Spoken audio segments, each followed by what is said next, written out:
Phew. Okay. Perfect. Okay, I think we'll start with introductions anyway. So hi, I'm Florence. I'm the founder of RED-Scue and of Global Reds Awareness Day, which is now certified by Sport England and UK and Ireland Awareness Days. And then we have our two speakers today who have joined me, who I'm so delighted to introduce. So first we have Dr. Nicky Keay. Do you want to just quickly introduce yourself? Yep. Hi, everyone. I'm a medical doctor, and as you can see from the slide, I'm a clinical lecturer at UCL, and I work alongside Renee quite a lot. And we see a lot of people with REDS. And then we have Renee McGregor. Hi everybody, I'm Renee McGregor. I am a sports dietitian and a REDS specialist, and I've been talking all day, so I'm hoping my voice is going to hold. I have got water to hand, so yes, I'm very excited to be here. So thank you. Yeah, and thank you both for joining me and for everyone for joining. Very, very exciting and very special day today. So yeah, I think we're just going to get started. We obviously sent out a Q&A that everyone filled out. So we're going to run by those questions, but if there's any additional questions, you can put them in the chat. But we're going to be running mostly based on the Q&A that was sent out about a few weeks ago. Cool, let's get started. So, relative energy deficiency. Obviously, our theme for this year is intricacies of REDS, who will more often get overlooked. And so the main question that comes up a lot is, does REDS only happen in young elite female athletes? We see it talked about a lot in only female sports conferences. So let's talk about this. Does it only happen in young elite female athletes? Definitely not. I mean, to be fair, looking back on it, historically, we started off with the female athlete triad back in the 1980s. So that's historically, I think, why we talk about it a lot in female athletes and dancers, as we're going to say, or any exerciser indeed.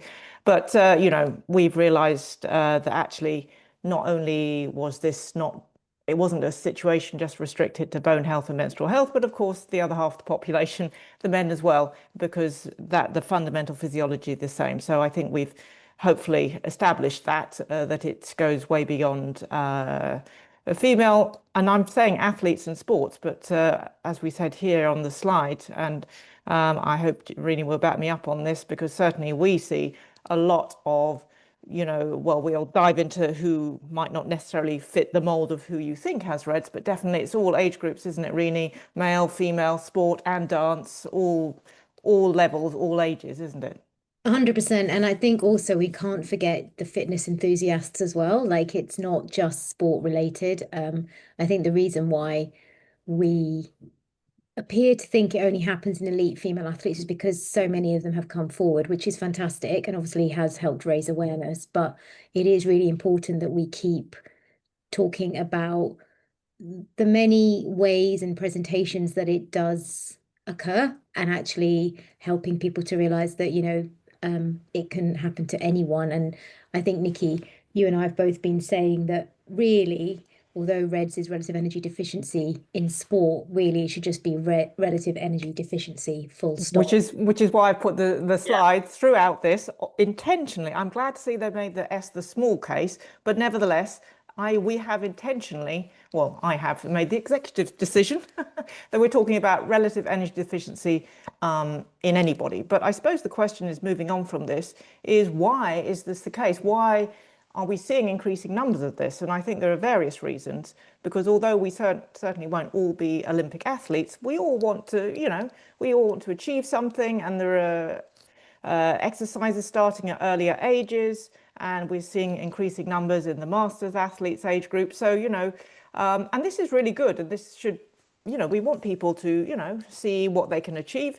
And I'm showing this slide just as a slight amusement, because even within my own family, the over two generations, definitely, we are performing at a higher level in dancing. That's my grandmother actually on the left. And you can see that's me about the same age, two generations later. And you can see just within my family, I'm wearing this tight-fitting tutu, more athletic. So, I mean, this is great that we are asking more of ourselves and wanting to, perform to our best throughout our life. And theoretically, we can we can achieve our dreams if we have at our disposal these key things that we have under our control. So the training load, the nutritional intake, and the amount of recovery we do. So if we follow a good balance of these behaviors, then absolutely we will harness our hormones and be able to perform to our best. But there is a little catch to this. When things aren't quite as balanced as we would hope for, Florence. And so, you know, this is when we're going to bring in this, go into the nitty gritty now. Yeah, we're going to go into the definition of REDS and talk a little bit about what allostatic load means, because I think there's this misconception. I think it gets thrown around a lot that REDS is just overtraining and underfueling at a very basic level. So if we could just kind of break that down and yeah, explain if that is really the basics, or is there something more? Absolutely. But nevertheless, seeing as it is called relative energy deficiency, we will have to start off focusing on this key stressor, which is low energy availability. What the heck is this? I know lots of you will know already, but I think we thought it was good just to get through these basic things at the beginning. So let's talk about what is energy availability and therefore what is low energy availability. So if you have a look at this slide, you'll see that we have three athletes here. The one in the center is looking very happy, as this athlete should, because this athlete has eating sufficient energy derived from their food to cover all their energy demands in terms of the energy demand from the training load, shown in the little blue bit here. And then the residual energy, that's known as energy availability, and that's what you need just to stay alive, frankly, and all the physiological processes ticking over. It's equivalent to resting metabolic rate. So even if you lie in bed all day, you need a heck of a lot of energy just to keep going. But this athlete over here unintentionally is in low energy availability. Although they're eating the same amount as their friend here, they've got a much higher energy demand from their higher training load. And the energy is prioritized to cover movement, because we used to have to run away from predators. So this person, this athlete is, or dancer indeed, exerciser, is in unintentional low energy availability. This is the type of exerciser that Renee and I see probably more of. It's the unintentional person that ends up in low energy availability, because they think by restricting what they're eating, they will somehow confer a performance advantage. And so both of these athletes will end up in low energy availability. But not all of these athletes, I want to stress, have an eating disorder. And I am going to pass the next slide to Renee to explain what we mean by the spectrum of eating behaviors. Maybe, Renee, you can tell us the difference between disordered eating and eating disorders, because I think this is another misconception. Everyone with REDS will have an eating disorder, but that's not correct, is it? It's not correct, but I think equally at the same time, a lot of people are often overlooked in that they do have an eating disorder and they use they use REDS as their kind of identity because maybe it's a little bit more acceptable. And I think the first thing to appreciate is that obviously an eating disorder is a complex mental illness. And we know that from statistics from 2020, 16% of the UK population over the age of 16 have been diagnosed with an eating disorder. But only 6% of people that have an eating disorder are actually underweight. And I think that's really important to appreciate. So I think like an eating disorder is a complex mental illness. There's a psychological aspect to it, and it's often it often has very negative consequences to both physical and mental health, and the individual kind of gets to a point where they don't really appreciate that their behaviors are actually are having a negative impact on them, because in their mind, their behaviors, whether that's restrictive, whether that's purging, whether that's over exercising, whether it's a combination of all of those, whether it's, even in the sense of compulsive eating, what we do know is that eating disorders are they are a coping mechanism, right? In the sense of they help that person to feel this false sense of security that they believe they need from situations, emotions, environments that feel uncomfortable and difficult for them. Disordered eating, on the other hand, is much wider and is a much kind of, I guess, bigger problem in terms of, I think, especially we know that since the advent of since the advent of social media, the prevalence of disordered eating has increased quite significantly. And so disordered eating still has a negative impact on health and mental well-being and can very easily topple into becoming a full-blown eating disorder.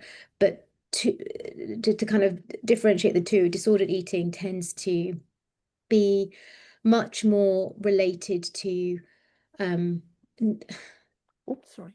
it tends to be much more related to avoidance of certain foods, having quite strong beliefs about certain foods, but it doesn't take up the entire headspace, and it's not like an ongoing anxiety-inducing problem. That's the kind of, I guess, the subtleties between them. But I think both are problematic and both can lead to the symptoms that we see associated with RED-S.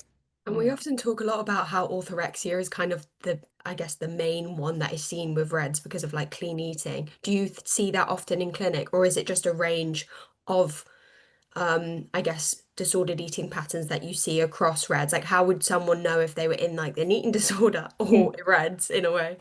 I guess an eating disorder is there's much more kind of cyclical patterns, you know. So for example, with anorexia, somebody will maintain a very low body weight despite that being detrimental to their health and have a real fear of holding a normal body weight or like a normal body fat percentage that is appropriate for them. And so there's obviously then the kind of clinical concerns around their body breaking down and becoming very, very vulnerable. Whereas absolutely orthorexia is this kind of obsession with eating purely or eating correctly, and we definitely do see that. But I think because of the nature of social media and the nature of food trends that come and go, it's not, I don't think we can just say that orthorexia is the only problem, right? In the sense of, this year it's been all about glucose monitoring and glucose spikes and insulin spikes. And so that has created a huge amount of anxiety for a lot of people. And so many people have started to avoid carbohydrates and important fueling that they need for their exercise. So that technically is not orthorexia, but I think disordered eating is really problematic. And so moving on to, so hopefully now we've reinforced, clarified what low energy availability is, but it's like, so what? What are the consequences of this? And I like, this is the statue, actually. We took a picture of this when we were in France somewhere, and I thought this kind of shows what happens. You talked about sometimes even really severe eating disorders can eat away at your body, and that's kind of it. And so the consequences are what we know as RED-S. So the underlying etiology is low energy availability, and that results in this clinical syndrome. So syndrome is a collection of symptoms. And you could see that these are throughout many aspects of health. This includes the female athlete triad, so health in terms of menstrual cycle and bone health will suffer. But really, crucially, the big difference between the female athlete triad and RED-S is that it mentions performance specifically. So and this is what the athlete really wants to know about. As Renee and I find, they were like, okay, fine, I might have RED-S, but I still want to know, can I win the gold medal tomorrow? And the answer is probably not. And probably not in the long term. You won't be able to sustain good performance, and you won't be able to reach the level that you deserve to reach. So that's really the problem in the long term. So chronic low energy availability over many days, months, weeks, eventually will erode in terms of health and performance. But remember, it's just the body adapting to what you're doing. So that's really the crucial thing. So this is the next bit, isn't it? Yeah, just quickly on the slide before, do you think that athletes, do they reach a point where, for example, something drastic will happen with RED? So for example, they will get a stress fracture, they will get a ACL tear, Achilles tear, or because I know that for some athletes they'll see some improvement and then suddenly it all goes. Or is it, do we see it gradually, or is that at low energy availability? Is that the difference between LEA and RED-S? Do you just talk a little bit more? Well, yes, exactly. So a very short-term low energy availability. I mean, it happens to all of us. It doesn't quite go according to plan. And initially, the person who is intentionally restricting what they're eating and in lower energy availability might actually get a big buzz. We see that, don't we, Renee? At first they come and they say, I'm feeling really great, I'm performing well, and but it's fool's gold. That's what it is. Because if you continue on this path, then as you can see from the diagram, it will, at some point, we can't say when, things will start, the wheels will start to come off. But although sometimes, because it is a sort of a gradual process, it actually sadly does takes a wake-up call of the stress fracture to really make them pay attention. But this is the thing that Renee and I often have to communicate, isn't it, Renee? That okay, fine, you might be okay at the moment, and you might get some good performances, but it's not sustainable. Something's gonna snap at some point, isn't it? The body will keep adapting and adjusting and shutting down systems. Yeah, I think it's just important to highlight that often, as you pointed out, Florence, you have low energy availability, or you might have under recovery, and it's that kind of constant battle with the body fundamentally. And I think it's hard. I mean, like as Nicky says, it's hard to give a time frame, because I think depending on the severity of those behaviors will depend on maybe when the first symptoms could present, but equally also depending on the background. So one thing I will sort of highlight is that we get a lot of people that come into clinic who've had an eating disorder like anorexia as a teenager. They've gone through the process of recovery, and I put that in inverted commas because they've restored weight, and maybe they've even restored their menstrual cycle, but they're very functional in their eating, but they've never really discussed the psychology behind their behaviors. And so all that happens is they then tend to use another form of control, containment, whatever you want to call it, numbness, and exercise can be one of those things. And so then they get caught up, and it's all fine until the wheels come off. So until they get an injury or something, and then it's like, okay, I can't do this. So I think it's important that's why it's difficult to give a time frame, and that's why it's not a one size fits all, because everybody will be different. But what I will say is that in my own experience, when I'm observing athletes and observing individuals maybe on social media that I follow,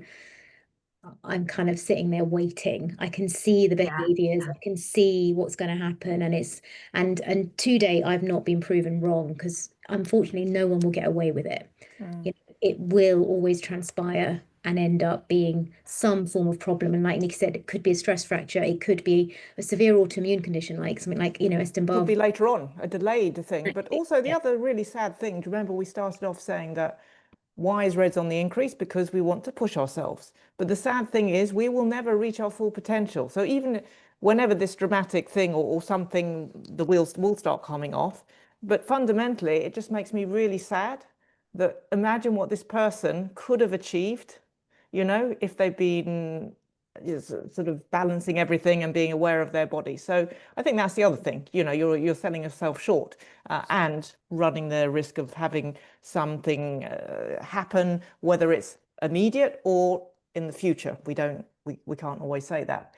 But Florence, from what we said, I'm putting up this provocative question. I think we figured out that obviously exercise is involved and food, but yeah, is RED-S just about exercise and just about food?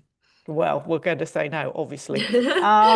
And so I'm setting you up, Renee, for your lovely perfect storm slide. But I'm going to just say here that these people that get RED-S, these are the people we've just said who want to achieve, who want to push the limits and get the best out of themselves.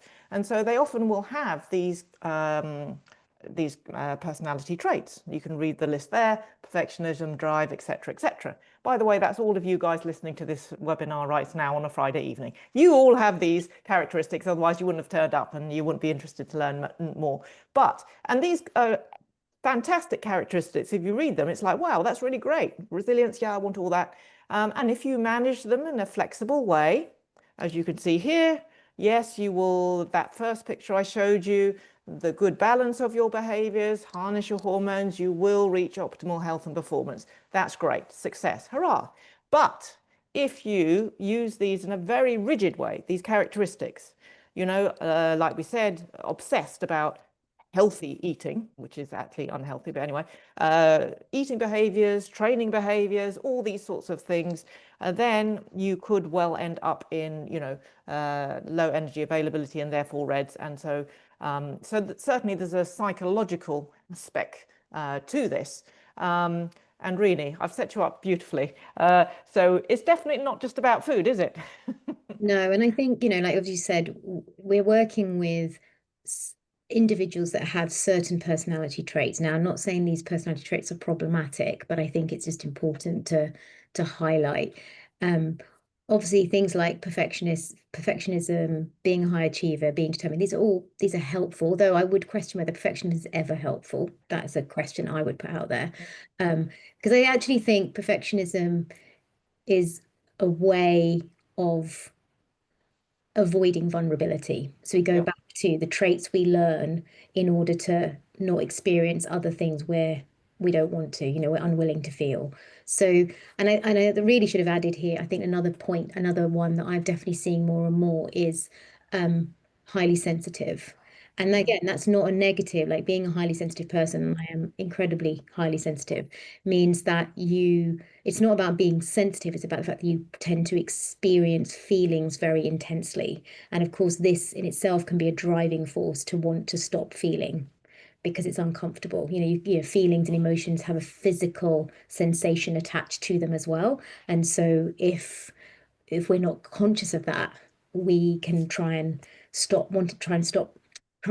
make ourselves stop feeling those things. So we have these personality traits, and then obviously you put these personality traits into the right psychosocial space, and you do create the perfect storm for dysfunctional behaviors to occur. So we're not saying that everybody who has these traits is going to end up with dysfunctional behaviors. It's like, you're loading the gun, and then if you've got the right environments and the right kind of background and experiences, it will basically pull the trigger. And I think one of the reasons why things are becoming more and more problematic is because societally things are becoming more and more problematic in the sense of, we now have body ideals, we have training ideals, we have lifestyle ideals, we have this kind of image of a picture of health and also what success looks like. And I think everybody is feeling those unrelenting expectations and feeling like they're falling short all the time.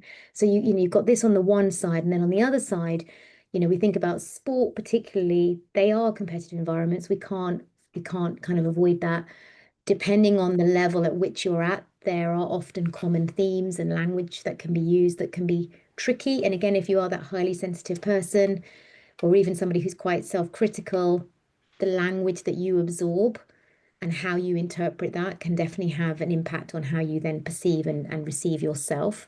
And obviously there can also be these kind of background relational issues, like if you grew up in a family where your your identity was the sporty one, or or you felt like the only way you could seek approval was through achieving, then of course this also plays a part. So it's just to kind of highlight that some of what happens is not in your control, but actually by doing webinars and education like this, and also all the other amazing people here who are watching who are also doing education, what that does is maybe help raise awareness, and also raise awareness for your own part, in that if you understand your own traits, maybe you can learn to manage them better. And then that means that you're going to potentially mitigate some of this storm that could develop. I'm not saying it's as simple as that, but you get the idea. So if you have all this storm going on, so this is going back to this allostatic load concept, which is because REDS is not just about food, as Renee's just very eloquently explained. So we put all of these things into the mix. So I started off with saying it's exercise, nutrition, sleep, that balance. It's also other stresses going on, societal pressures, everything that Renee's just spoken about. All of this gets processed by a hormone control center in the brain, the hypothalamus. Amazing thing. It integrates, takes account of all these factors, and then it gives controls. as you see, this is sort of in the black box of the body. It will, you know, regulate things, cause adaptations to try and, as best it can, maintain your mental and physical performance. But it will have to, depending on the amount of load there, it's got to try and cope with it. And this diagram was inspired when I was thinking about it by the self-driving car. The self-driving car, it takes account of everything that's going on outside, traffic, fuel, all this sort of thing. There's the computer control center, which is the hypothalamus in our case, and all of this sort of thing. Fortunately, the self-driving car is relatively recent development, but the body has been around for several million years. So it's very, very expert at trying to manage this load, this allostatic load. But, you know, ultimately its priority is just to keep you alive. It doesn't care about gold medals, by the way. It just cares about keeping you alive. So that hopefully explains why it's definitely, RED is definitely not just about food. Yeah, and I think this moves on to one of the questions that we had in the Q&A too of, is REDs, like how can you diagnose REDs? Is it possible to diagnose it? How do you know? Is it a particular micro deficiencies? And I think this is really important for anyone who is thinking they may have it, but not know where to turn to. So just some absolute facts, because that's what I deal with. You know, this is from the IOC consensus statement. It's called the Clinical Assessment Tool, RED-CAT, it's version 2 as it comes out. And these are the primary indicators. So in a young athlete, if there's arrested growth and development, if you remember, you chart your growth as a child going up like this, and your height and your weight, etc., and your pubertal development. But if it sort of flattens off and stops, that is a big primary indicator. There's a worry there. There's not enough energy in the system for the person to grow and develop as you would expect in those adolescent years. Menstrual function, obviously, the female athlete triad, it comes from that. And the severe primary indicator of REDs is primary amenorrhea. So periods don't start by the age of 15, or a really prolonged gap of a year or more.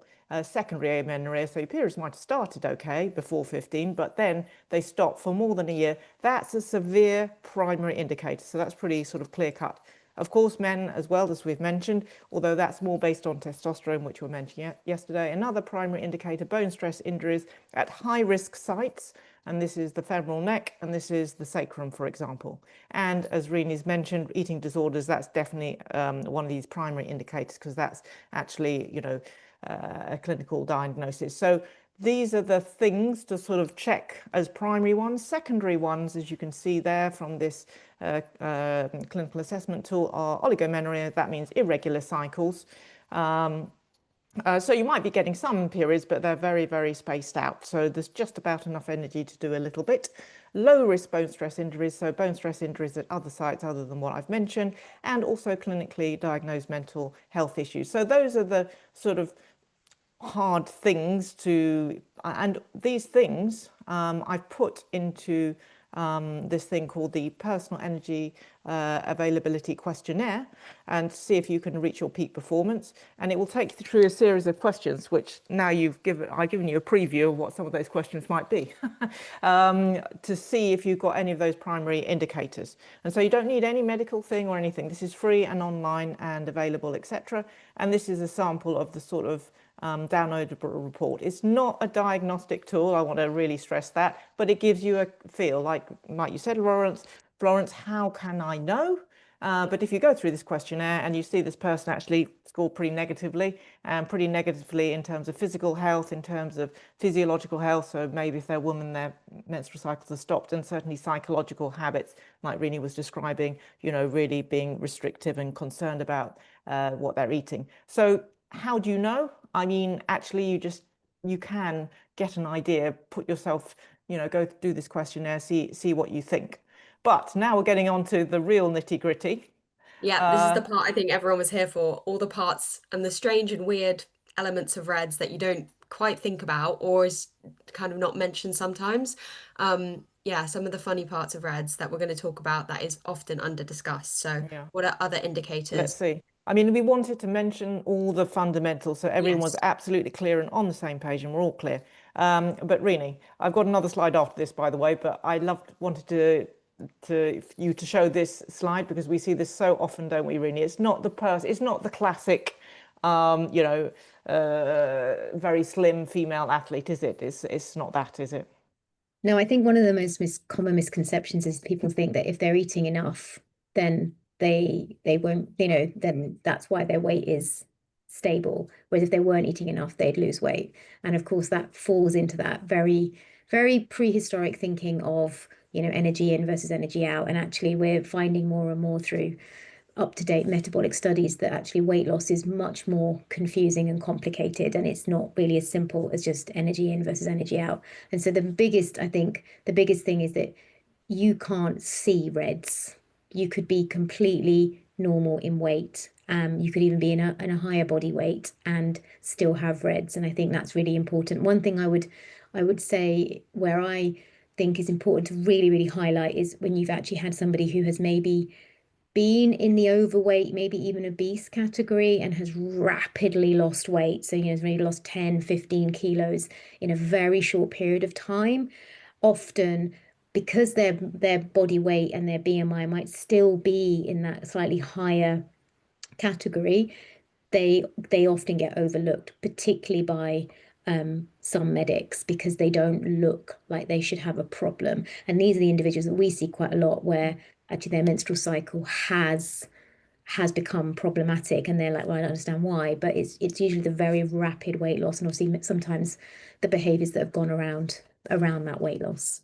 Yeah, that's a very good point. And that's, although BMI isn't included, strictly speaking, in the criteria of the IOC, definitely that's why I put it as one of the questions, because from our research, we found that rapid weight loss actually was a big clue. So it's a bit of a shock for your body. But just to emphasize some of those points, by the way, this is my sun upside down in New Zealand, so it's looking at it from a different way. That's my little a little joke there. Anyway, by the way, climbing is a sport where we're seeing a lot more, aren't we, with Rena, because it's against gravity, which most sports are. But anyway, there we go. So just to reinforce some of these things, and they do, to be fair, you know, the IOC does mention these are potential indicators of REDs. So it's not the body mass index per se, but if there's been a rapid change, and we found from research we did that actually this was very important for later on your bone health. One of the key questions we asked the retired dancers was what's the biggest gap or change in your body weight over your career, and that was one of the key things. So definitely to really stress what Reni's saying, it is change in the weight, and don't be fooled. Don't think that just because your weight is steady, that you're not in energy availability. That sounds a bit weird, but remember, the body is very good at adapting. It will realize that it's got to make the most of the fuel, the small amount of fuel you're giving it.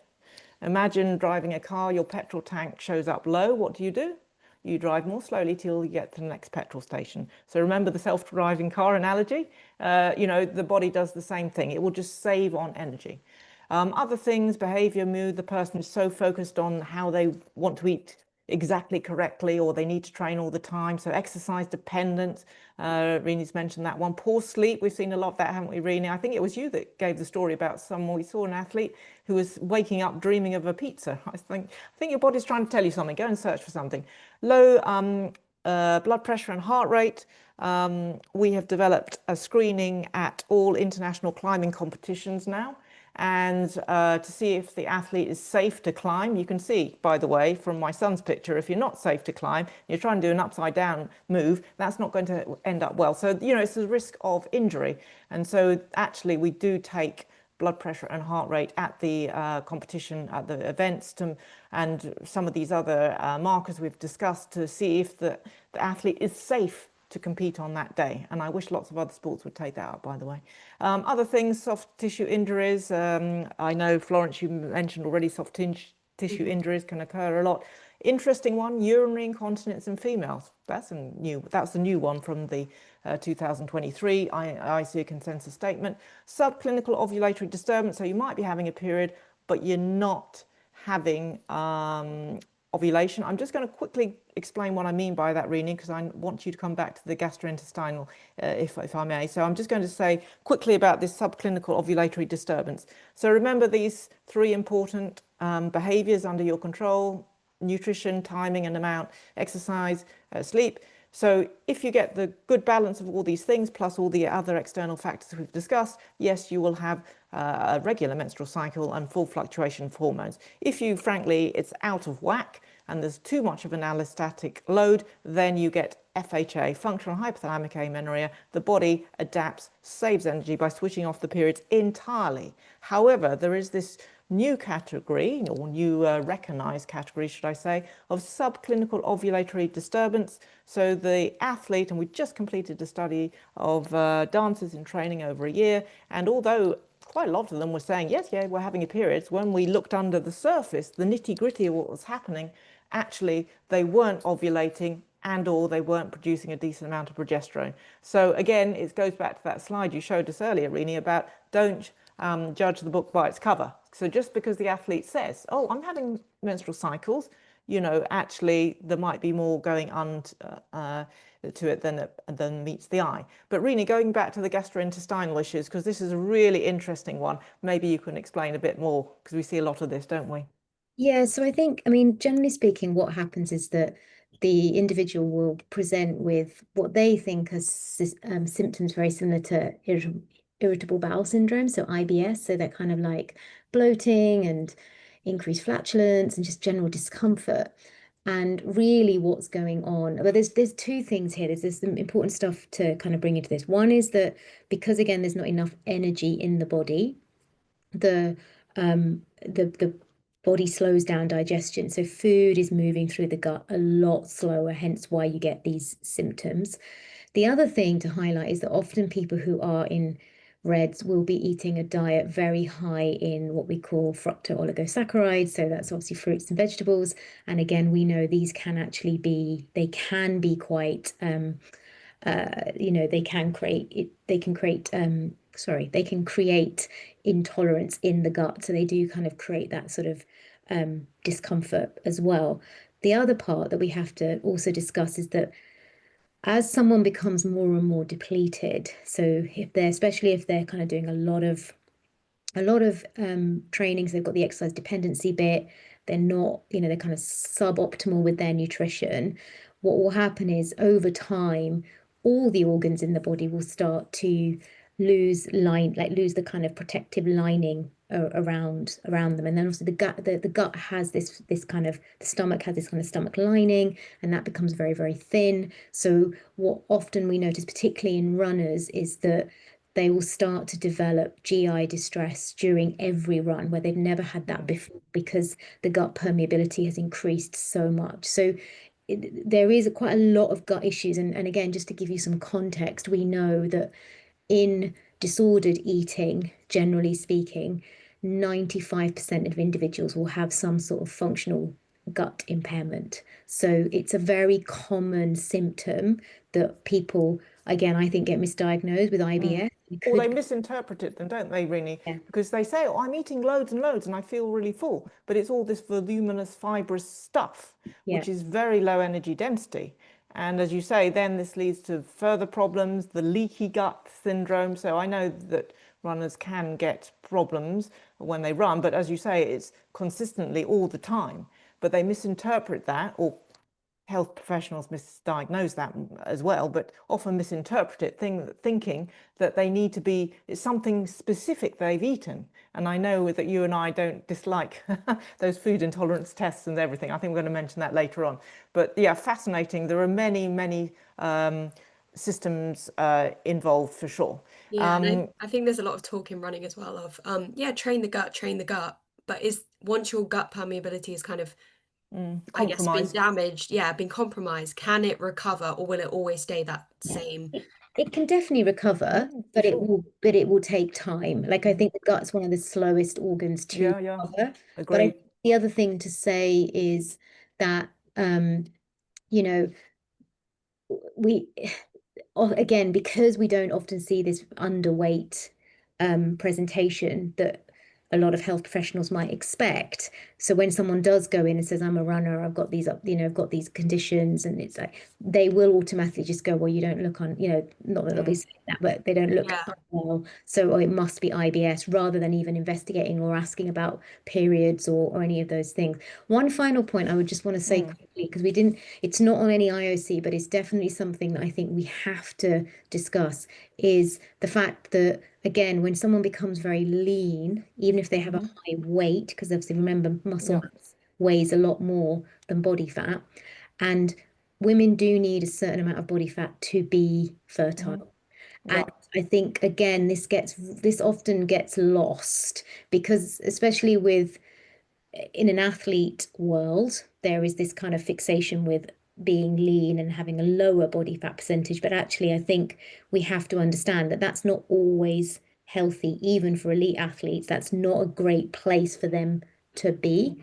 And I think we need to be discussing that more widely, and maybe that's a topic for next year's, but well, definitely, just to pick up on that, I mean, BMI, there's lots of criticism of it. It's basically weight over height squared, so it doesn't take any account of the body composition, like you said, Rini, won't it take? And in any case, muscle is more dense than fat, but it goes back to the whole problem that what is weight? It is a measurement of gravity, pure and simple. It does not give you, that number you see on the scale doesn't give any value to you as a person, and so exactly, it goes back to the whole thing about being so obsessed with, please don't be obsessed with the figure. Anyway, moving on, Florence, because I know we've got some more to get through. Should we move on to this? Yeah. So let's see the key investigation. So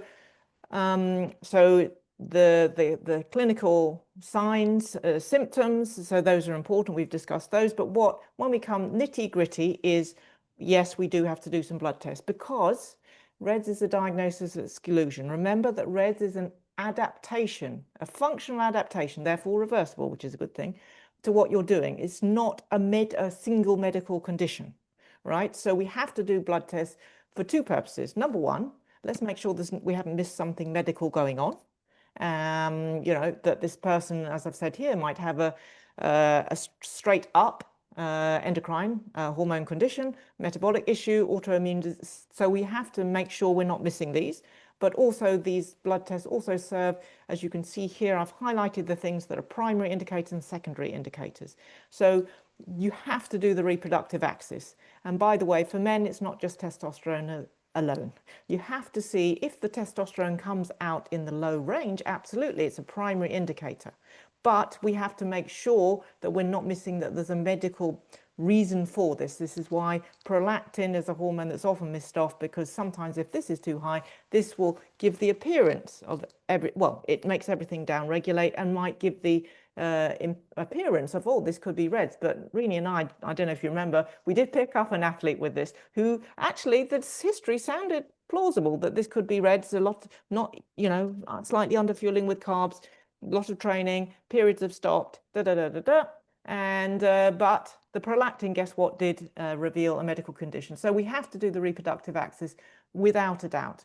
And also T3, Rian and I have a big struggle. It's very difficult to get this on the NHS. I know this is part of the thyroid function test, but it is a primary indicator if it's in the low range. So if at all possible, it is useful to have this. These are secondary indicators in green: high level of the stress response hormone cortisol, sudden drop in hemoglobin associated with iron. So these are the tests that Rena and I will routinely do for both purposes, to make sure we're not missing a medical thing, but also to get a feel and confirm that we are dealing with RED-S. And I just got a few little things here about the menstrual cycle that Rini and I see so often. Do chip in, Rini. Right, we hear many times, well, actually, lack of periods is common in athletes. Well, it is relatively common, but that does not make it healthy or normal. Just because there's an increase in type 2 diabetes, we don't just suddenly say, oh, that's very common, now it's normal. So yeah, there's that thing for the athlete to be dismissed. Oh, it's very common. And they are often told, oh, well, anyway, it doesn't matter. It's not a problem. It's only useful for getting pregnant. Well, that is the evolutionary purpose of the menstrual cycle, I accept. But of course, all those wonderful hormones, which we all love, those are very important for, as we've discussed, we had a health and question about performance. this. Does REDS impact, or like chronic low energy availability impact fertility in the end? Not in the end if you fully restore. What if you were foolish enough to do an AMH, anti-Mullerian hormone test, while you have REDS and your periods are switched off? I can tell you right now it'll be low because the eggs are like put in the freezer. But I know that, you know, some people are worried, but if you fully restore your hormone health, then there is no reason why it will impact your long-term fertility. But I think the problem is sometimes you know, the athlete hasn't fully restored their hormone health, and so they get problems becoming pregnant because they might have this subclinical ovulatory disturbance. So the good news is it is reversible, but often, you know, female athletes are told, don't worry, it doesn't matter. And also they're told, they come and tell Renee and I, oh, well, our hormone blood tests, we were told that they were in the normal range. But if they're in the normal range, in the presence, clinical presence of amenorrhea, guess what? That confirms functional hypothalamic amenorrhea. It confirms that your periods have temporarily switched off. So don't please be fobbed off by being told your hormones are fine and normal. There's nothing wrong with you. Well, obviously there is if you're not having a period. And also that we hear a lot, don't we, Renee, that it's seen as some badge of dedication for the periods stop. Do you want to add anything more to that list, Renee? The only thing I would say is the question that was sent in is that, you know, don't leave it just because we've said it is reversible. Don't leave it until you're in your mid-30s to decide that that's the time, because we because can't, your fertility drops then anyway, frankly. yeah. And also we don't know how long it could take for your menstrual cycle to return, right? Like that's really, there's no magic formula to say, right, if you do this and you do this, then hey presto, your period's going to come back in 3 months or 6 months. You know, the longest time I think it's taken one of our clients to get their period back has actually been 2.5 years. And that's somebody who had done everything we'd asked them to do. But it's just one of those things that it takes time, doesn't it? So kind of suppressed. So I think that's just a bit of advice more than anything else. No, that's a very good point. So we don't want scare tactics, but we definitely also don't want to say, oh, it will all be fine. Right? You've got to realize that it will take a process. And so really my main thing is don't just get fobbed off with being told, oh, you've got amenorrhea. That's not a diagnosis. That's just a sign that your periods are stopped. And we have to dig into the underlying cause. Make sure it's not a medical condition. And if it is REDS, then okay, fine, good. We know, or I mean good in the sense that we know what we have to do to try and help you get your periods back. And so all of this I won't go through all of this nitty gritty. You'll be pleased I think we to maybe hear. go into the kind of Move on, but element. that's why we know all of those things. Oh, this is the fun bit, the mixed diagnosis. Renee, here we go. Look at this. Now, Renee and I see so much of this that the individual is being told, oh, you got PCOS, polycystic ovary syndrome. And already we've got a problem with the name because it's not even cyst. But anyway, you know, they're told, oh, you got PCOS because you got irregular periods. We've done an ultrasound and it looks like you've got lots of follicles all over the shop and, oh, your testosterone's a bit high, right? But it's in the clinical context. If this person actually is trying to restore their hormones and their health, then you listen, like Renee said, it takes a bit of time for the hormones to get back on track, your menstrual cycle to return, and it needs a few dress rehearsals, frankly, to get it back slick and up and running. So temporarily it could look like PCOS on the surface, right? If you haven't asked about where you've come from, the clinical history. And so but it's really vitally important to distinguish, is this just a temporary state or is this real, true PCOS, the whole syndrome? Because it's like chalk and cheese. You might be wondering why I put a cheese platter there. Anyway, because if it's someone trying to recover from REDS, you want to encourage them to keep going with increasing that carbohydrate availability and etc. But if it's a woman who truly has got the true full syndrome of PCOS, which includes a degree of insulin resistance, actually, you might be saying, you're never going to be saying eat no carbohydrates, want to make that clear, but you'll be saying just go a little bit gentle on it. So this is one we see a lot, isn't it, Renee? Have you got anything to add on that? What I will say is that there are a number of high-profile influencers who say they have PCOS, and I don't think have been probably diagnosed appropriately, they then give a load of their own Anecdotal. kind of, this is what I do, this is how you should do. I even saw an influencer this week promote her own product to recover from PCOS. And then what usually happens is a couple of years later, they come back and then they say, oh, sorry, I had hypothalamic amenorrhea, I didn't have PCOS, and this is now my area. This is now what I'm going to talk about. So just be really mindful, like PCO, PCOS, like they are and HA, they're all very complicated.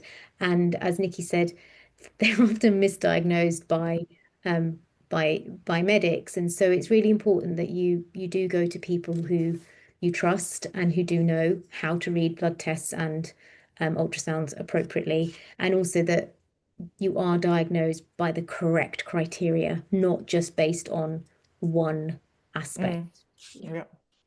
I And think some maybe we other, go on more as well afterwards into the kind of practical elements, just looking at shall we time. skip over this? Anyway, just a quick, this was one of the questions. In the questions, they said, what happens if you're being told, oh, you've got iron deficiency? So we need to distinguish between cause and effect, because the result of having RED is, you know, yeah, disturbance of some of these markers here. So they're definitely not the primary problem. It's RED actually. So yeah, what are we going to do? And yeah, Renee and I have a little bit of a problem with the word recovery, because we can't change, and we don't want to change your personality, right? So we can't do that. So it's a case of helping you to restore back to your personal full health and performance. These are my top tips, although I'm going to go quickly on because I want Renee to go into the nitty-gritty. These are my personal top tips, you know, in terms of it is actually, we need to get that energy balance restored, and particularly carbohydrate availability. I'll let Renee explain more. Exercise, Renee and I typically will advise the person. Rarely we will say stop exercising at all, but we will say please don't do intense exercise for a while, and please don't get back to training until your hormones are fully restored. So for a woman, that means at least 3 regular menstrual cycles under your belt, because like I said at the top, we need to treat a hormone injury with the same respect as we do a physical injury. No one in their right mind would want to or expect that you would go back to full training having recovered from fracturing your leg, right? You know, you wouldn't go from, okay, the bone's healed now, after 6 weeks, go back to full training. That's crazy. You would think that was stupid, but the same thing applies here. And, you know, we need to... Is there a possibility of getting injured, or like with like if you start strength training, if your bones are slightly more brittle from RED, if you've had 3 periods, does it mean you could still have the lasting impacts of it? Like how Yes, soon is too soon? yeah, well, you should be doing some, because even if you haven't had a stress fracture, probably your bones will have, you know, suffered a little bit. Yeah. So you should be doing some sort of, but starting off gently, like just your body weight would even do. And then gradually you can increase the load as the person improves.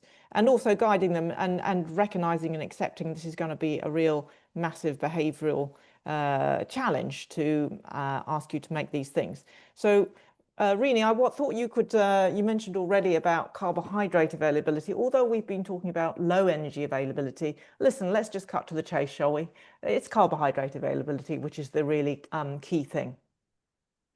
Yeah, so I mean, I think it's more about what is carbohydrate availability. And I think the key thing I want you to take away from this is that carbohydrate availability is not just eating carbs in the meal or snack prior to your exercise. Carbohydrate availability is appreciating that, you know, you need to have sufficient glycogen stores in your body to be able to do movement. So, you know, if you are somebody at the moment who is well and, you know, you are doing a mix and difference of, you know, kind of doing a variety of training sessions in a week. For example, if you have a higher intensity session, let's say on a Tuesday, really you should be thinking about your nutrition probably from Sunday onwards, because it will take a good 36 to 48 hours for glycogen stores to be filled. And so when we talk about carbohydrate availability, we're really talking about consuming regular amounts of carbohydrate throughout the day. And that means at meals and also at snacks. And so it was more just to kind of demonstrate that it's not enough to have an oat cake before you go for a run if you've eaten well the night before, right? It's really important to appreciate that. And this is kind of on your point. Your training starts here, what you're eating the day before. You know, what's your dinner? Your dinner is setting you up for the next day. Because like you say, Renee, people think, oh, carbohydrate availability just means I have to eat some carbohydrate before I train. But it's actually what you've done the day before. And then as you go through, of course, you've got to fuel appropriately around that training. But yeah, being mindful that it's the consistency of carbohydrate. Don't backload the end of the day. Don't eat it all in the evening. And so these are some, Renee, the next two slides are yours because I thought this was a beautiful summary of, you know, putting it all together and what the potential pitfalls and challenges might be along the way. Yeah, so obviously one of the biggest things is to stop all fasted training. Like we know that that's a big no-no for REDs generally. So if you have got REDs or you have had REDs, I would say this is a definite no for the foreseeable. Manage life load. We talked about like all the different things that can affect our overall stress in the body. And remember, the body doesn't differentiate between physical stress and emotional stress. So what I always find quite ironic is that often when we are having a bad day or we have got work stress, we have this tendency to think, oh my God, I'm just going to go for a really, really long, hard run, or I'm going to go boxing, or I'm going to do something that's going to like get the stress out, which I totally understand because I would do exactly the same. But I think sometimes we just have to be mindful and aware that if we are already stressed, doing something that's going to elevate our stress level even higher could become problematic if it's chronic. So the odd boxing session will be fine, but obviously if it's something you're doing all the time and you're in a very stressful situation, whether it's a relationship issue or a work issue, then it's really important. And the reason I bring this up is because there was a really good study that showed it was looking at heart rate variability, and it was looking at they followed a guy and he'd been training for a marathon, and what they showed was after his marathon his heart rate variability really dropped, as you'd expect, because the marathon was this kind of high peak stress. And then it kind of, they carried on monitoring it for the full year. And then when the next time they saw a low heart rate variability, it was actually at Christmas. And the guy hadn't done any training. It was just the stress of Christmas and all the activities and That's very relevant, isn't it, this time of year? yeah, but I just think it's really important that we don't always appreciate what causes stress in our body. Even like when you have got a menstrual cycle, not appreciating that, for some women, ovulation can be quite stressful, and the drop in hormones pre-menstruation can be quite stressful. When you're in perimenopause and your hormones are so unpredictable, HRV does tend to really drop at this stage of life because it's very stressful on the body. So I guess I just want to kind of highlight that because I think people just think it's about movement, and it's a lot more than that. Well, What it's this about whole if, yeah. allostatic load, isn't it, that we're talking about? Is the melting pot of everything. And what about if you're in a situation or an environment where you can't avoid that stress? For example, if you're in the Navy or if you're a doctor and you're running around, how do you even deal with that if you can't change the circumstance you're in? It's a really good question. Actually, I had a young doctor who I worked with the other day, and this is exactly what happened to her. And I said to her, sometimes you have to make some life choices. And if you know that you are in a very stressful job, like the thing about being a junior doctor, for example, is it changes, right? Depending on your rotation and your placements, it will change. And so I said to her, right now, this is a very stressful time for you. So potentially you have to think about maybe pulling back on your training load or find a time, like not getting up at 4 a.m. to fit in your run before you then go and do a 12-hour shift, because that's not helping you. So maybe you need to be a bit more mindful. One thing I do, which I find really helpful, is I color code my days. So if I've got a very full-on day, even in clinic or if I'm traveling, they'd be like red days, because although clinic doesn't sound very difficult because I'm sat down, actually emotionally it's really quite hard sometimes, and so I feel quite drained. And so on those harder days, I won't do a hard training session. So I won't add another red load.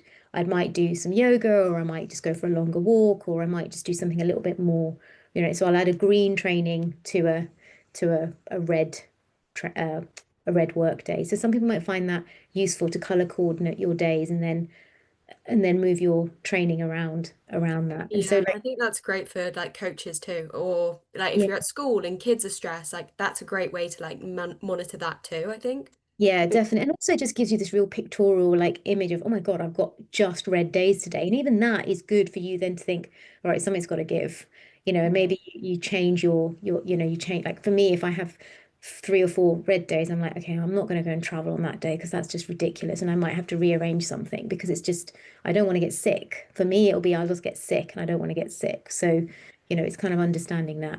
And so some of the common mistakes we see, we've talked about this pretty much the whole time. Insufficient fueling, which can be intentional or unintentional. Insufficient recovery is a big one.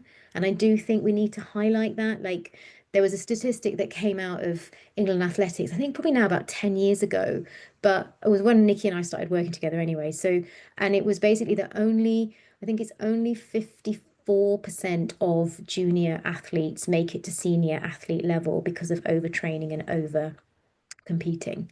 So it's just a really important, I mean, that's just, that's one statistic. There's probably many more, but it's an important thing to remember. But also, I'm renaming recovery days, rest days, positive adaptation days, because if you are of the doer sort, which you probably are, then you feel it's being lazy or weak or whatever if you're not training. But actually, it's a positive thing not to train.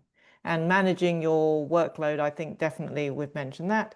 I know we've gone slightly over time, but is it all right if we just talk about HRT for a minute? Is that all right, Florence? Yep. Yeah. So, because that was one of the questions. So, this is, I suppose, more specifically for the female athlete exerciser. Lots of misconceptions about the contraceptive pill. We have a lot of athletes, don't we, really, that have come and said, oh, well, yeah, we've been told to take the contraceptive pill because that will regulate our periods, that will protect our bone health. True or false? Definitely false. That's what the contraceptive pill does to your hormones, squashes them all flat. No beautiful hormone choreography there.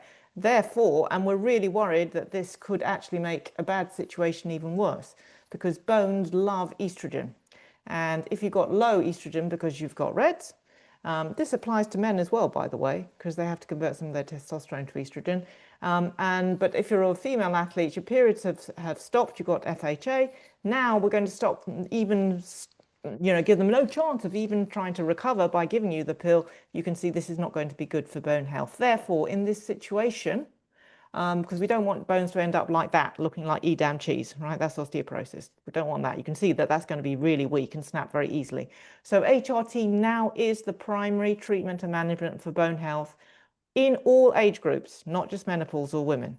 And I know one of the questions was, what about perimenopause and is it RED-S, is it perimenopause? Yes, they could present with some similarities, but the key distinguishing feature will be perimenopause, the symptom of hot flushes, vasomotor symptoms, and also the T3. If you can get it done, that will tell us if you're in low energy availability or not. You could argue that it kind of comes out in the wash anyway, because HRT is recommended for perimenopausal symptoms and definitely for bone health. So in women before menopause, if they reach these criteria I've mentioned here, they've got these high-risk bone stress injuries, all from their DEXA scan, the Z score, the age-match score of the lumbar spine, very sensitive to estrogen, that's low, then definitely it's HRT. It's absolutely not the contraceptive pill. And I had nice change the guidelines in 2022. So I think that's something important. So I know we just got to, well, listen, we're just 2 minutes over, but I'm sure, can we squeeze it, Florence? This was sort of an open discussion thing of anything we haven't talked about, and we've all got something a part to play in this. Yeah, and a question that kind of popped up in the chat, I think we've answered all of the others, but was like how much, so obviously we've seen research change since 2014, it's come along. How can people, I guess, if they want to get into research for RED-S, is that possible? Is it being pushed a lot? How can more research, is like, obviously the research is going to develop. How much is being done at the moment? How much needs to be done? Well, we've got quite a lot of fundamental facts there. It's now the subtleties. And for example, at UCL, I mentioned lots of studies. I supervise PhD students, MSc students. I do some research myself. So yeah, we can always find out more, like the subclinical ovulatory disturbance. That's something that I've worked a lot on. So there's always more to do. But I think fundamentally, it's, there's research can give you so much. It's like, fine, what else do we, actually now it's putting it into practice, the clinical practice. And I know Renee and I, we've discussed this when we saw a paper published saying, does REDS exist? It's like this was obviously published, with all due respect, by people that are not clinicians, and they are scientists. They're just looking at numbers and facts. Really an ideal with people. Really, do you want to comment on that? Yeah, I mean, I think I'm not, I mean, I'll be honest, I'm not research is not my area of expertise. Like I don't really count myself as an academic as such, although I have my name on a number of papers by proxy, I guess, in terms of being in consensus groups and things. But I think the main thing I would say is that um, we're not textbook, right? So you can do as much research as you want, Exactly. but fundamentally, the problem, and don't get me wrong, like I think randomized controlled trials are really important and we definitely need them, but they often are very specific and they're looking at a very specific subgroup or a demographic. And actually, sometimes actually it's useful to see what is going on observationally in clinical practice. And although that might not be as kind of, I guess, as kind of controlled as you would say, but actually if you're seeing clear observations in clinical practice again and again and again in this kind of population group, then I think that's pretty clear cut that something is definitely apparent. Like, you know, for example, one of the things that we see quite a lot is that a lot of people who are heavy exercisers, or should we say exercise dependent, they tend to have very high B12s. Now we know now from seeing this, and I then have gone away and done a lot of reading on it and tried to understand, well, why is it I keep seeing this? The gut, like you mentioned, right? Yeah, exactly. There's no papers on it, but actually what I've found is actually if you go and deep dive into the clinical work, what we know is that often it's an indicator that the liver is struggling to clear. So that in itself gives you a pretty indicator that, okay, something's a little bit off here, right? So I think it's research is really important, and I'm not definitely not pushing back on it, but I just think it's important to also appreciate that REDS is never going to be clear cut because Yeah. all the biological processes in the body can be implicated. And so actually it can present in so many different ways. And I think we have to have quite an open mind around what else people might be experiencing, you know, and not just put it down to what the papers say or what the IOC. But I think the where the research has been useful is they have done, and I've written up some of this research myself, where you do actually artificially lower the energy availability intentionally to see the outcome. So we learn something from that. But I agree with you, really, ultimately, and that's what most of my studies do focus on, the real life. Like, you know, I go into the dance school, recruit these students, let's monitor them for a year, see what's going on. So actually, that's when you really learn in that clinical context of the individual, and then things that we've noticed. And then actually, then you go and look into it, and there's a reason behind it. And because one of the questions was about liver function tests, I think, or maybe you asked me that, Florence, and which ties in with what you have said there. So I think looking, you know, REDS is this adaptive thing. It's not a medical condition, it's an adaptation of the body. So actually that's what we're really, and that's what's really interesting about it. I think on this other question, these other groups, Florence, which we talked about, I mean, yes, everyone has a part to play, and there are some excellent coaches about who are really on the ball, but there are equally, I'm afraid to say, some coaches that are not so good. So if you're finding a coach that is just making you train all the time, not talking about periodized training, or doesn't want to ask or listen about, you know, your periods have stopped or whatever, then find another coach, I suggest. And also as parents, and, you know, Renee and I are both parents, and of course, as parents, we always want the best for our child, but, you know, also that includes maybe not either pushing them too much, or they might be really so determined to do it. I remember my son wanted to go and train and compete all the time, and I was the one that said to him and the coach, actually, I don't think he should be training anymore, or the coach supported that view. So you see what I mean? I think that's what I mean. We've all got a part to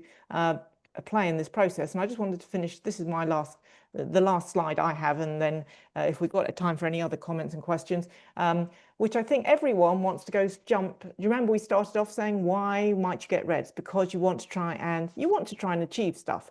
But we all would like to jump to the top thing, like let's go straight for the performance, but we've actually forgotten the fundamentals underneath. So all the excellent work you're doing, Florence, bringing this all together, getting all the information there, and then going back to those real foundations, the strong foundations, nutrition. Renee's told you about the carbohydrate availability, all of this sort of thing. We've spoken about recovery being actually a positive thing. And then once you've got that, then you can start to do quality training. Then we can start to talk about performance. So yeah, going back to the fundamentals, I think is pretty darned important.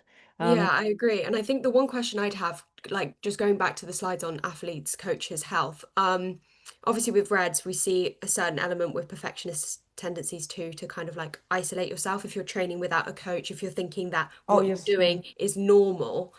I think for me, when I had REDS, people noticed it in me and noticed the behaviors.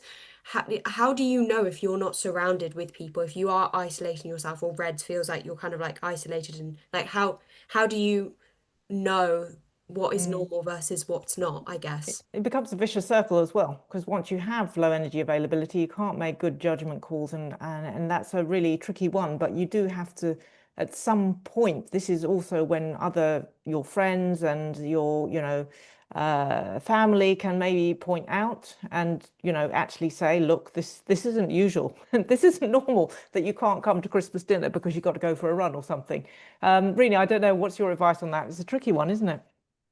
I think ultimately some of the physical signs we've discussed will come to fruition. So that is about not, it's about not overlooking those. That's a really important Yeah. thing. I think obviously, Florence, the work that you're doing and the work that Pippa's doing with Project Reds, like there's a lot of and many others as well. I don't want to just kind of single out you two. There's lots of other really good work going on. Obviously, Nicky has pulled together huge amounts of resource as well for the Health for Performance website. There's lots of really good well researched and helpful resources out there. I guess what I'll say is, though, although, you can encourage someone to see where they're at, they have to be able to see it for themselves to be able to Mm. make change. And sometimes people do have to get to that point where it's crisis point before they will actually get the help they need. And that's not that's not saying that there's anything wrong with them. That's just how it is. And I think sometimes you just have to accept that. It's hard when you're the person who cares and you're seeing this person deteriorate in front of you. But sometimes you've got to remember you can't fix them. But what you can do is just be there to help pick up the pieces when they realize it for themselves. It's like taking the horse to water and all that sort of thing, isn't it?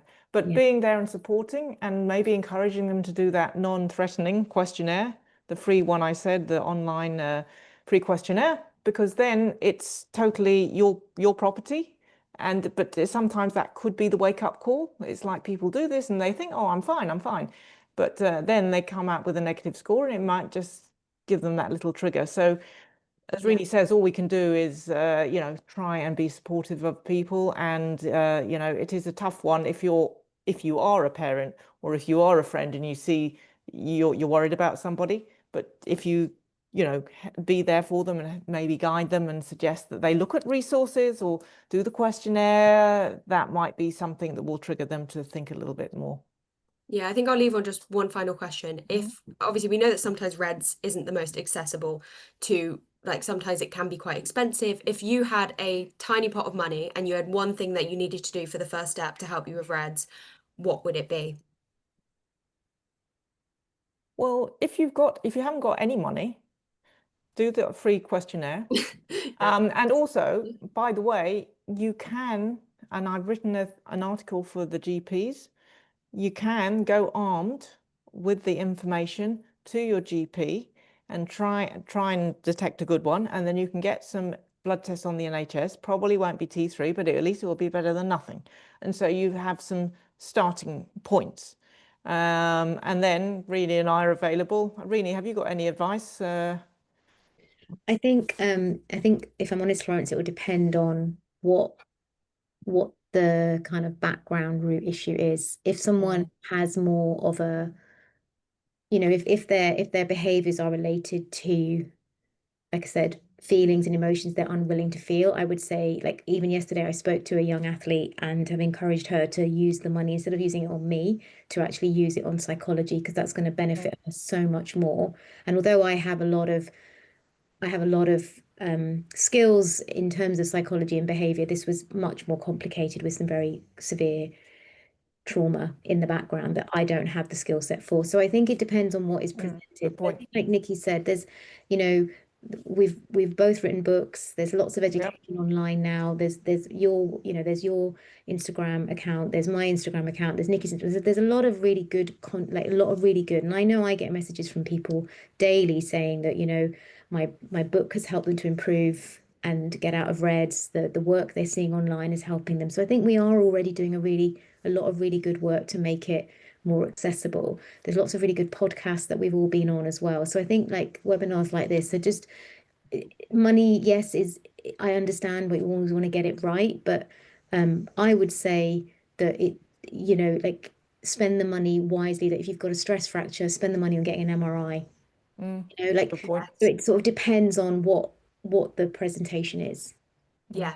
No, I think that's a great way to kind of finish up. Yeah, I want to say thank you to you two for coming for the first Global REDS Awareness Day. This doesn't finish here. Global REDS Awareness is going to keep going for the rest of the year, and next year, ideally, we'll have a in-person conference, which will include both female and male. It's not just going to be female health conference, because as we've seen today, it can literally impact anyone, any age. Really hope you've all found this very, very useful. It will be recorded and sent out, and also go on our YouTube, hopefully, if you're both okay with that. Yeah, any last words from you two? Well, thank you thank you. for organizing. Yeah, thank you for Lawrence for organizing it, and thank you for everyone who joined on a Friday evening. I hope you're all going to go and have your dinner now. And thanks very much. Yeah, no fasted training in the morning, right? No. Gotta have Have our your dinner dinner. now.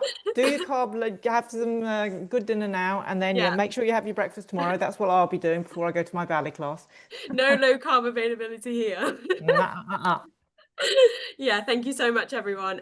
Yeah, and have a great evening. Post on Global